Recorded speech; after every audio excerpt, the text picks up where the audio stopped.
கடந்த சில மாதங்களுக்கு முன்பு விக்கிரவாண்டி தொகுதி வேட்பாளர் எம்எல்ஏவாக இருந்த சட்டமன்ற உறுப்பினர் புகழேந்தி உயிரிழந்ததை தொடர்ந்து வரும் ஜூலை மாதம் 10ஆம் தேதி வாக்குப்பதிவு நடைபெறும் என அறிவிக்கப்பட்ட நிலையில் ஜூன் மாதம் 14ஆம் தேதியிலிருந்து மனு தாக்கல் விக்கிரவாண்டி தொகுதிக்கு இடைத்தேர்தலுக்கு தொடங்கியது.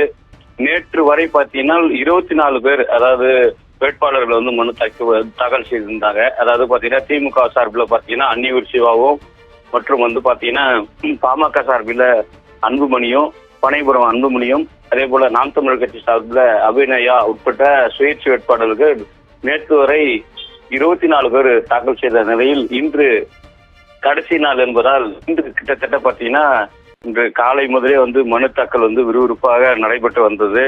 இதுல பார்த்தீங்கன்னா கன்னியாகுமரி சேர்ந்த மாணவி ஸ்ரீமதியுடைய தாயார் செல்வியும் இன்னைக்கு மனு தாக்கல் செஞ்சாங்க.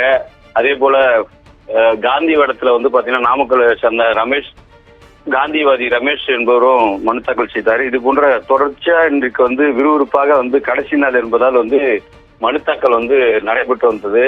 இந்த நிலையில இதுவரை பார்த்தீங்கன்னா கிட்டத்தட்ட 64 பேர் வேட்பு மனு தாக்கல் செய்துள்ளனர்.